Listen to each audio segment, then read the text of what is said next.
हरे कृष्णा। भगवत गीता अध्याय 2 आज हम प्रारंभ करने जा रहे हैं। इस अध्याय 2 का नाम है गीता का सार। ये जो सेकंड चैप्टर है वो बहुत इम्पॉर्टेंट है और लास्ट चैप्टर 18वां अध्याय बहुत इम्पॉर्टेंट है क्योंकि ये दोनों ही गीता का सार है। इसमें गीता में क्या क्या होने वाला है बहुत शॉर्टली कृष्ण ने बताया और अंतिम अध्याय में फिर से रिपीटेशन किया अर्जुन के सामने, तो इसलिए बहुत महत्वपूर्ण अध्याय है। श्लोक नंबर 1 बोलते हैं संजय। संजय उवाच तं तथा कृपयाविष्टम्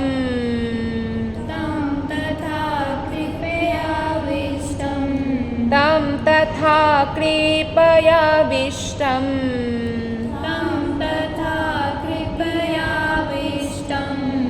अश्रुपूर्णाकुलेक्षणम्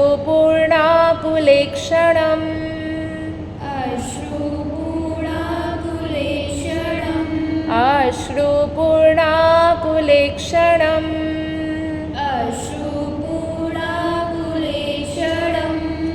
विषीदन्तमिदं वाक्यम्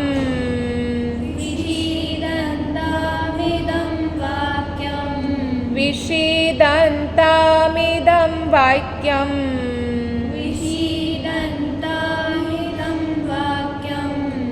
उवाच मधुसूदनः उवाच मधुसूदनः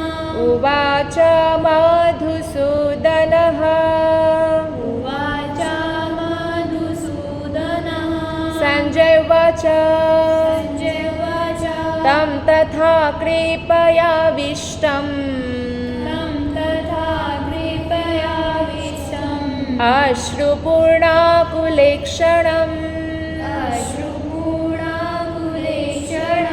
विषीदन्तमिदं वाक्यम् उवाच मधुसूदनः संजय उवाच। Repeat after me. संजय उवाच। संजय ने कहा तम अर्जुन के प्रति तथा इस प्रकार कृपया करुणा से आविष्टम अभिभूत अश्रुपूर्ण आकुल अश्रुओं से पूर्ण ईक्षणम नेत्र विषीदंतम शोकयुक्त इदम यह वाक्यम वचन उवाच कहा मधुसूदनः मधु का वध करने वाले कृष्ण ने। अनुवाद और तात्पर्य श्रील प्रभुपाद के द्वारा। श्रील प्रभुपाद की जय। तो संजय ने कहा करुणा से व्याप्त शोक युक्त अश्रुपूरित नेत्रों वाले अर्जुन को देखकर मधुसूदन कृष्ण ने ये शब्द कहा। फर्स्ट चैप्टर में कृष्ण ने एक शब्द कहा, बस एक शब्द ये कहा था कि अर्जुन ने बोला था कि रथ दोनों सेनाओं के मध्य ले जाइए कृष्ण बोलते ये लो अर्जुन, दोनों सेनाओं के मध्य रथ आ गया क्योंकि वो सारथी है, अर्जुन की आज्ञा पालन कर रहे हैं, भगवान भक्त की आज्ञा पालन कर रहे हैं। जब भक्त कोई बहुत ज़्यादा शुद्ध अवस्था को प्राप्त करते हैं, कृष्ण उनकी सेवा करने के लिए आतुर होते हैं। राधा रानी समस्त भक्तों में सर्वश्रेष्ठ भक्त है, इसलिए कृष्ण को इतने प्रिय है। और कई बार तो ऐसा होता है राधा रानी नाराज होती है तो कृष्ण बोलते हैं हे राधे अपना चरण मेरे सर पर रख दो। भगवान होकर राधा रानी ऐसा करती नहीं है पर इतना प्रेम करते हैं कृष्ण, है ना। सुदामा जब द्वारका आए तो कृष्ण ने अपने राज सिंहासन दिया। कौन राजा अपने सिंहासन में आसन में बिठाएंगे? नहीं बिठाएंगे। तो अपना आसन दिया, बिठाया और फिर पत्नी को बोला लक्ष्मियाँ, उनकी सेवा में लक्ष्मियाँ ही तो है ये सारी रानियाँ। बोलते जाओ जल ले आओ, चरण धुलना है। भगवान होके भक्त का चरण धुलते हैं, वो चरण का जल खुद के सर पर और समस्त रानियों के सर पर डालते हैं, छिड़कते हैं। और उसके बाद क्या बोलते हैं रुक्मिणी देवी को, आप पंखा जलाओ। उस समय ऐसा तो नहीं कि पंखा चल रहा है, एसी चल रहा है, कूलर चल रहा है, पंखा जलाते थे ना। तो ऐसे पंखा जलाइए मेरे मित्र को। तो लक्ष्मी देवी, लक्ष्मी और भगवान विष्णु स्वयं एक भक्त का सेवा कर रहे हैं। तो इसलिए जिस पर कृष्ण प्रसन्न उन पर देवी भी प्रसन्न, आसानी से। क्यों? क्योंकि शुद्ध भक्ति के कारण वो इतना पावरफुल बन जाते हैं। जो गोपियाँ है ना, गोपियाँ को देखकर कृष्ण कहते हैं, हे गोपीगण, आपका प्रेम, आपका भगवत प्रेम इतना निस्वार्थ है, आपको मुझसे कुछ नहीं चाहिए। और इतना निस्वार्थ प्रेम के कारण मैं दिन ब दिन ऋणी होता जा रहा हूँ, क्योंकि आप कुछ मांग नहीं रहे बदले में, और इसलिए ये ऋण मैं चुका भी नहीं सकता। ये ऋण बस आप अपनी जो सेवा करते हैं ना, वही इस ऋण का जो है आप मानिए कि आपका रिवॉर्ड है, पुरस्कार है, और कोई तरीका नहीं। मैं ब्रह्मा का दिन कितना बड़ा होता है, ब्रह्मा का जीवन बहुत बड़ा होता है ना। सत्य, त्रेता, द्वापर, कली युग, जब 1000 चक्र उसका घूमता है, अच्छा बैठे, तो तब जाके ब्रह्मा का एक दिन 12 घंटा होता है ना, चेयर ले लो वहाँ से।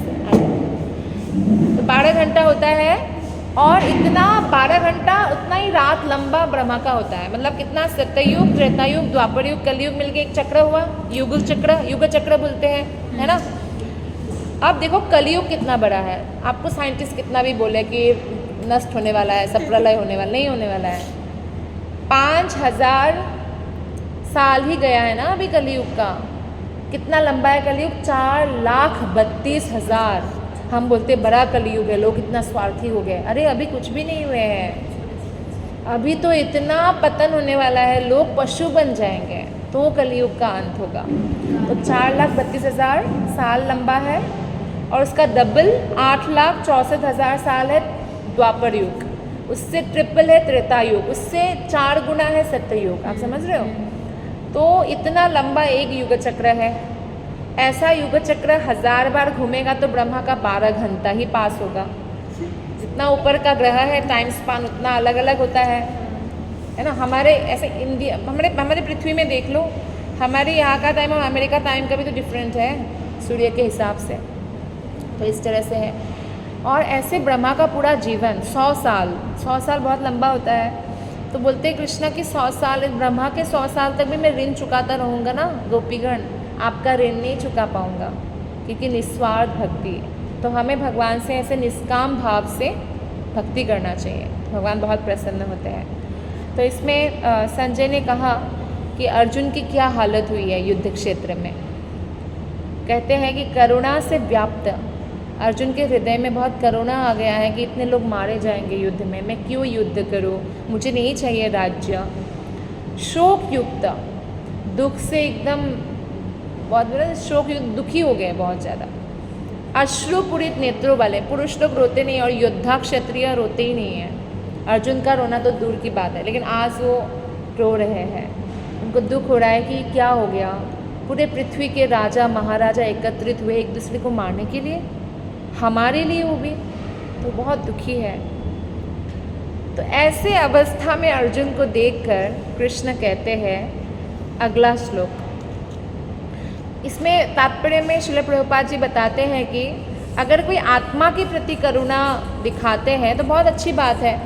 जैसे किसी को करुणा हुआ कि देखो मनुष्य योनि प्राप्त करने के बाद भी ये आत्मा भक्ति नहीं कर रहा है, इसका जीवन व्यर्थ जा रहा है, क्यों ना मैं इनको प्रेरित करूं, है ना, इंस्पायर करूं। क्योंकि आपको ऐसे तो बहुत सारे मोटिवेशनल स्पीकर मिलेगा, गोल को अचीव करो, लेकिन आत्मा का गोल अलग है, शरीर का गोल अलग है।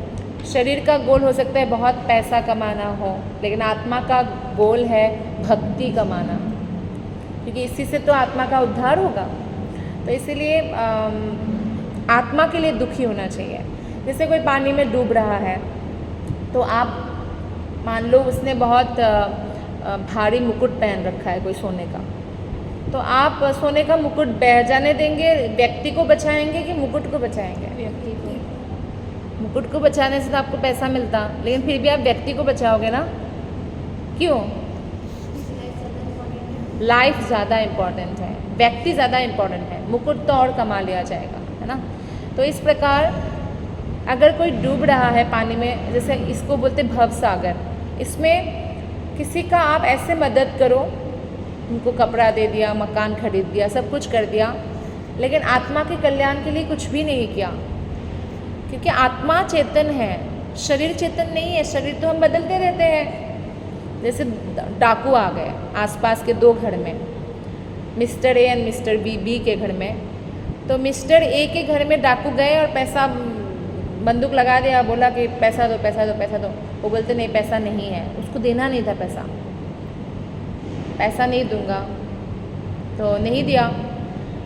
तो फिर उन्होंने बहुत ज़बरदस्ती किया, फिर भी नहीं दिया। तो उन्होंने सारा सामान जो है वो फिर बहुत ज़्यादा उनको धमकाने के बाद उन्होंने पैसा दे दिया कि लॉकर का चाबी लो, इसमें 6 लाख है, ये ले जाओ और ये सोना चांदी ले जाओ आप। लेकिन उनको गुस्सा आया कि पहले क्यों नहीं दिया। तो सामान जो है वो बहुत तोड़ फोड़ कर दिया, टीवी, फ्रिज, जितना भी उनका सामान था, फर्नीचर, सब तोड़ फोड़ कर दिया। लेकिन पैसा लेके चले गए। अब मिस्टर बी के घर जाते हैं, वो लोग भी वही बोल रहे हैं हमारे पास तो है ही नहीं, हमारे पास तो है ही नहीं। तो उन्होंने को अभी गुस्सा आया, उन्होंने इस बार सामान तोड़ फोड़ नहीं किया, उन्होंने उनके जो बेटा था छोटा उसको मार दिया गोली और चले गए, मर्डर हो गया। अब लॉस मिस्टर ए के घर वालों का ज़्यादा हुआ कि बी? क्यों? बेटा को जिंदा नहीं कर सकते, सामान खरीदा जा सकता है? नहीं, है ना? क्यों? जिंदा का मतलब ही है आत्मा। आत्मा का वैल्यू ज़्यादा है, शरीर से ज़्यादा है। हम शरीर नहीं है, हम आत्मा है। तो इसलिए हमें आत्मा के गोल पर ज़्यादा फोकस करना चाहिए, तभी हम सुखी रह पाएंगे। नहीं तो अगर शरीर के गोल अचीव करके लोग सुखी रहते हैं तो लालच बढ़ता नहीं रहता ना। मनुष्य का ऐसा है कि जितना पाए उससे अधिक और पाने की इच्छा जागृत होता रहता है। आप एक इच्छा पूर्ति करो, 10 इच्छाएं खड़ी हो जाएगी। 10 इच्छाओं को पूरी करो तो 100 इच्छाएं खड़ी हो जाएंगे, राइट? आपका कोई लक्ष्य होना बुरी बात नहीं है, लेकिन उसके साथ जब हमारा ग्रीडीनेस, लालच और नहीं पाने पर जो हम तिलमिला जाते हैं, परेशान हो जाते हैं। हमारे 3 शत्रु हैं जो हमें इस संसार में हमेशा बांध कर रखता है। एक है कि हमारे हृदय में जो भौतिक इच्छा जागृत होता रहता है, मैं ये करूँ वो करूँ, मतलब जो असंभव है उसके प्रति भी वो इच्छा करता रहता है, वो हमारा शत्रु है। दूसरा हमारा क्रोध बहुत बड़ा शत्रु है। क्रोध के कारण कितना रिलेशनशिप खराब हो जाता है, होता है नहीं होता है? तो अगर हम उस समय चुप हो जाए, शांत हो जाए, हमेशा इसको प्रैक्टिस करना पड़ेगा, क्योंकि क्रोध तो सबके अंदर है, ऐसा नहीं हो सकता है। लेकिन आपको लगता है नहीं, बहुत शांत व्यक्ति है, शांत है, ऐसा नहीं, लेकिन क्रोध नहीं है। क्रोध है, पर वो जानते हैं कि क्रोध को कैसे हैंडल कर सकते हैं। तो जब उनको क्रोध आता है तो वो शांत रहते हैं या उस जगह को थोड़े समय के लिए छोड़ देते हैं। लेकिन हम क्रोध को कैसे वो कर सकते हैं कंट्रोल? जब हमें क्रोध आए, अच्छी बात है। क्यों? क्योंकि क्रोध आने पर ही तो आप क्रोध पर काम कर सकते हो, नहीं आने पर कैसे काम कर सकते हो? एक्सपेरिमेंट्स कैसे करोगे? क्रोध आया तो आप तुरंत हरिनाम का आश्रय लो, तुरंत, कि ठीक है मुझे गुस्सा आया, बहुत कुछ बोलने का मन कर रहा है और इसका हालत ख़राब करने का मन कर रहा है, तो लेकिन आप हरिनाम का आश्रय लो। तुरंत हरे कृष्ण कृष्ण कृष्ण हरे हरे, हरे राम राम राम हरे हरे महामंत्र का आप जप करो और आप भगवान से प्रार्थना करो कि ये मेरा जो महाशत्रु है क्रोध, इसको दमन करने में मेरी सहायता करें। आप देखना शमित हो जाएगा। इस दुनिया में जितने लोग फंसे हैं ना, आप देखो बहुत बड़े बड़े वो लोग फंसे हैं। वचन बहुत इम्पॉर्टेंट है। आपकी वाक्य से आप फंस जाते हैं, आपकी वाक्य से आप लोगों का बड़ा बिजनेस डील भी आप पा लेते हैं, है कि नहीं? तो इसलिए आपका वचन बहुत इम्पॉर्टेंट है। इसलिए क्रोध हमारा शत्रु है। और एक है काम वासना। सबसे अच्छी बात है कि एक व्यक्ति अपने कैरेक्टर पर ध्यान रखे, नज़र रखे। काम वासना सबके अंदर है, लेकिन विवाह तक सीमित रखें। ये नहीं कि शादी के बाहर भी अफेयर चलाए, ऐसा नहीं होना चाहिए। क्यों? क्योंकि इससे आपकी पवित्रता नष्ट हो जाएगी, और जब पवित्रता नष्ट हो जाएगी तो भगवान के बारे में समझ कैसे आएगी? इसलिए बोलते ना, जो मांसाहारी है, जो दूसरे पशुओं को मारकर खाते हैं, वो आध्यात्मिक ज्ञान को समझ नहीं पाते हैं। लेकिन इसका उपाय भी यही है। मान लो कोई बहुत ज़्यादा व्यभिचार मतलब बहुत सारे व्यक्तियों के साथ फिजिकल रिलेशन बना चुके हैं, जैसे डॉगी वगैरह करते हैं, ऐसा हर जगह बंदर वगैरह करते हैं, बहुत सारे बंदरियों के साथ उनका रिलेशनशिप होता है। ऐसा तो लगता है साधु है, ये जंगल में रहता है बंदर, फल वल खाता है, साधु की तो रहता है, साधु उसको बोलते हैं मरकट वैराग्य। मरकट मतलब बंदर, बंदर का वैराग्य वैराग्य नहीं है, उसको फिजिकल रिलेशन बनाने के लिए 1 दर्जन बंदरिया चाहिए। तो ऐसे भी बहुत सारे साधु हैं सो कॉल्ड, है ना, तो वो क्या करते हैं, ऐसे ही एंजॉय करते हैं और पैसा लूटते हैं। तो लेकिन हमें भगवान से प्रार्थना करना चाहिए कि हम ऐसे लोगों की संगति हम ना पाए और ना ही हम कभी भी गलत रास्ते पर चलें। तो इससे आप देखना भगवान ऑटोमेटिकली रेसिप्रोकेट करते हैं। जब आप डेली ऐसे प्रार्थना करते हो कि भगवान मुझे शुद्ध भक्तों की संगति दे, मेरा बुद्धि आप में स्थित रखे। जब आपका बुद्धि भगवान में स्थित रहता है ना, तो भगवान आपको गाइड करते हैं, भगवान आपका प्रोटेक्शन करते हैं। मान लो ऐसा कभी सिचुएशन आ गया कि आप बहुत डेंजर सिचुएशन में हो, तो क्या होगा, वो डेंजर सिचुएशन भी भगवान आपको बुद्धि देंगे कि इससे कैसे निकल के जाना है। तो इसलिए बहुत महत्वपूर्ण है। अर्जुन के ऊपर भगवान की बहुत बड़ी कृपा है। और यहाँ पे मधुसूदन कृष्ण का नाम है, क्योंकि कृष्ण ने एक मधु नाम के असुर का वध किया था। तो ऐसे हमारे हृदय में भी असुर है, वो है कामासुर, क्रोधासुर, लोभासुर, है ना, काम, क्रोध, लोभ, मोह, मद, मात्सर्य। मात्सर्य मतलब ईर्षा, ये भी एक असुर है। ईर्षा से दूसरों को कष्ट बाद में होता है, पहले हमें होता है। जलता हुआ कोयला किसी पर मैं मारना चाहूँ, पहले तो मेरा हाथ जलेगा ना, बाद में वो जलेगा। तो ऐसे ईर्षा है, करने वाला ज़्यादा जलता है। तो इसलिए इन असुरों से अगर हम मुक्ति पाना चाहते तो मधुसूदन यानी कृष्ण की भक्ति करना चाहिए। और कृष्ण जैसे ऐसे प्रार्थना भी करते हैं अर्जुन की, जैसे आप असुरों का वध करते हैं, ऐसे मेरे अंदर के असुरों का भी आप वध कीजिए, ऐसा। तो यहाँ पे बोलते हैं कि अर्जुन से ऐसी आचरण की आशा नहीं थी, पर अर्जुन ऐसे रोने लग गए और दुखी होकर बैठ गए, गांडीव रख दिया कि मैं युद्ध नहीं करूँगा। तो कृष्ण बोले, ये पहला श्लोक जो है कृष्ण बोल रहे हैं। आइए सेकंड श्लोक हम पढ़ते हैं।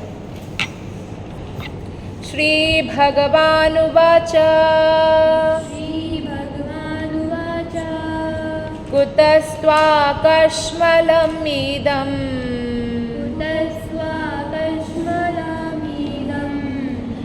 कुतस्त्वाकश्मलमिदम् विषमे सामुपस्थितम् विषमे सामुपस्थितम् अनार्याजुष्टमस्वर्ग्यम्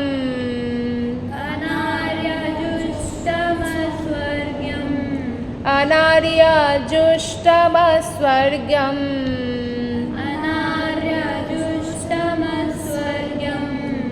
अकीर्तिकारमर्जुन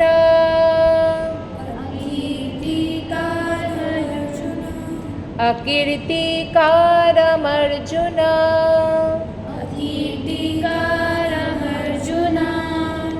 तो श्री भगवान ने कहा, हे अर्जुन, तुम्हारे मन में ये कल्मश आया कैसे?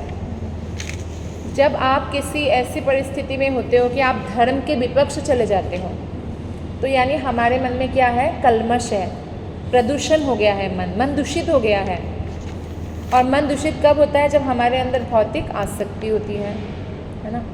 तो इसलिए अर्जुन तो शुद्ध भक्त है। कृष्ण ने कहा, अर्जुन तुम्हारे मन में ये कल्मश कैसे आया?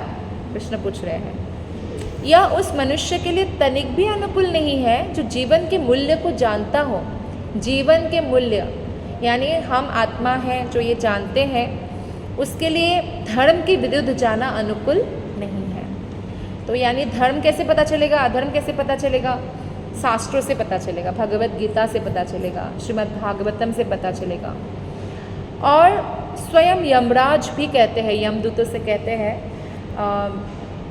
कि ये धर्म जो है ये साक्षात भगवान ने बनाया है, कोई मनुष्य ने नहीं बनाया। बाद में लिखित रूप हुआ, अभी मनुष्य लोग इसको प्रिंट कर रहे हैं, लेकिन ओरिजिनल तो कृष्ण ने ही बोला है ना।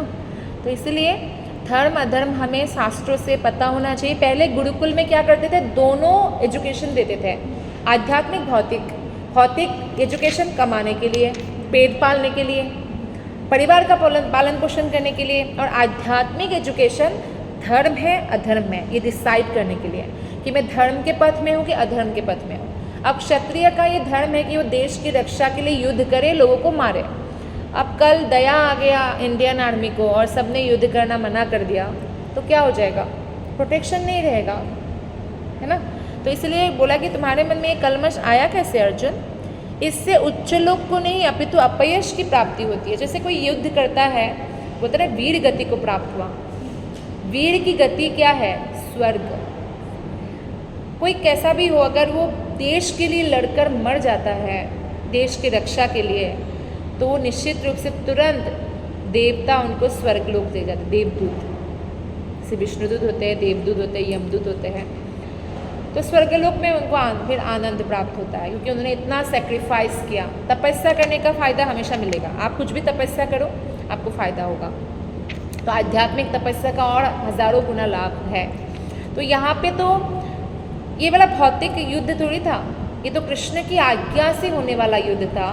तो इसलिए महाभारत का जो युद्ध हुआ, कुरुक्षेत्र पास ही है, तो वहाँ पे सारे योद्धा कहाँ चले गए? वैकुंठ जगत, भगवत धाम चले गए। वो कैसे भी हो, क्योंकि कृष्ण की उपस्थिति थी उस युद्ध में, मतलब भगवान की उपस्थिति के कारण वो आध्यात्मिक युद्ध था। तो यहाँ पे इसलिए बोला गया है कि अपयश की प्राप्ति होती है, अपयश मिलेगा। तो इसमें तात्पर्य है, तात्पर्य थोड़ा सा इसका लंबा है। तो पहला स्टेंजा आप पढ़िए। तो तात्पर्य में श्रील प्रभुपाद जी बताते हैं कि 3 प्रकार के अध्यात्मवादी होते हैं, है ना। अध्यात्म मतलब स्पिरिचुअल पर्सन 3 प्रकार के होते हैं। एक कुछ लोग होते हैं जो सोचते हैं कि भगवान निराकार है, ज्योति है। और आप देखिए बहुत लोगों ने ध्यान किया अलग अलग धर्म में भी, तो उनको एक ज्योति ही दिखा। ज्योति को क्रॉस कोई नहीं कर सकता है जब तक वो कृष्ण की साकार रूप की पूजा आराधना नहीं करता है, क्योंकि ज्योति के अंदर वैकुंठ जगत है। जो भगवान ज्योति क्या है? ब्रह्म ज्योति क्या है? ब्रह्म ज्योति है भगवान के शरीर से निकला हुआ आभा, प्रकाश, है ना, एफुलजेंस। तो वो है ज्योति। तो उस ज्योति से आध्यात्मिक लोग ढका हुआ है। उस आध्यात्मिक लोग को कोई देख ना सकता है, ना प्रवेश कर सकता है। तो कुछ ऐसे लोग होते हैं जो निराकार ब्रह्म ज्योति की आराधना करते हैं। उसके ऊपर लोग होते हैं जो परमात्मा की आराधना करते हैं, जिसको बोलते हैं परमात्मावादी। इनको बोलते हैं निराकारवादी और इनको बोलते हैं परमात्मावादी। परमात्मावादी क्या करते हैं? ये आसन प्राणायाम से लेके ध्यान धारणा से लेके समाधि तक जाने का प्रयत्न करते हैं। और जब किसी का समाधि लग जाता है, जो इतना मेहनत करे, कोई अच्छा गुरु मिले, तो समाधि में वो परमात्मा यानी विष्णु के रूप को हृदय के अंदर दर्शन करने का प्रयत्न करते हैं। और कई लोग सफल हो जाते हैं। पहले सफल हो जाते थे, अभी बहुत मुश्किल है, क्योंकि निराकारवादी यानी ज्ञान योग, परमात्मावादी यानी ध्यान योग, ये दोनों योग में आपको घर छोड़ना पड़ेगा, ब्रह्मचर्य मेंटेन करना पड़ेगा। कोई कनेक्शन नहीं है, स्त्री पुरुष कनेक्शन बहुत मुश्किल है। घर छोड़ के वन में जाना, ये प्रैक्टिस करना। लेकिन जो टॉप मोस्ट अध्यात्मवादी है उसका नाम है भक्त, यानी भगवान के जो साकार रूप की आराधना करते हैं, साक्षात कृष्ण की। कृष्ण, राम, विष्णु, नारायण एक ही बात है। तो उनको क्या होता है? उनको भगवान के साक्षात दर्शन होता है, वो भगवत धाम जा सकते हैं। और इस योग का नाम है भक्ति योग। तो यानी सीढ़ी है ज्ञान योग, ध्यान योग, भक्ति योग। मान लीजिए कोई ज्ञान योग का प्रैक्टिस कर रहे हैं और उनको ज्ञान यानी अध्ययन करना, वेद उपनिषद पुराण भगवद गीता अध्ययन करते करते उनको एक दिन ज्ञान हो जाता है। एक श्लोक है भगवद गीता में, बहुनाम जन्म नामन्ते, बहुत जन्म जन्मांतर के बाद जब कोई निराकारवादी बन के कई जन्म बिता देते हैं, बहुनाम जन्म नामन्ते ज्ञानवान मां प्रपद्यते, ये ज्ञान होता है। वासुदेव सर्वमिति, वासुदेव कृष्ण ही सब कुछ है। स महात्मा सुदुर्लभ, ऐसे महात्मा अत्यंत दुर्लभ है। तो इतने करोड़ों करोड़ों ज्ञानी में कोई एक जन को ये ज्ञान होता है कि कृष्ण ही सब कुछ है, तब वो भक्ति योग में आ जाते हैं तुरंत, क्योंकि ज्ञान की सर्वोच्चता यही है आध्यात्मिक ज्ञान की। और ध्यान योग में भी जो समाधि में भगवान विष्णु का दर्शन करते हैं तो वो भी भगवान के भक्त बन जाते हैं, है ना। तो इस तरह से तीनों अध्यात्मवादी है, तीनों में सर्वश्रेष्ठ भक्ति योग है। और इसको उदाहरण देकर समझाया जा सकता है, जैसे कि श्रील प्रभुपाद ने तात्पर्य में बताया, जैसे सूर्य है, सूर्य का रोशनी है, वो भगवान की रोशनी यानी ब्रह्म ज्योति है जो निराकार है ना।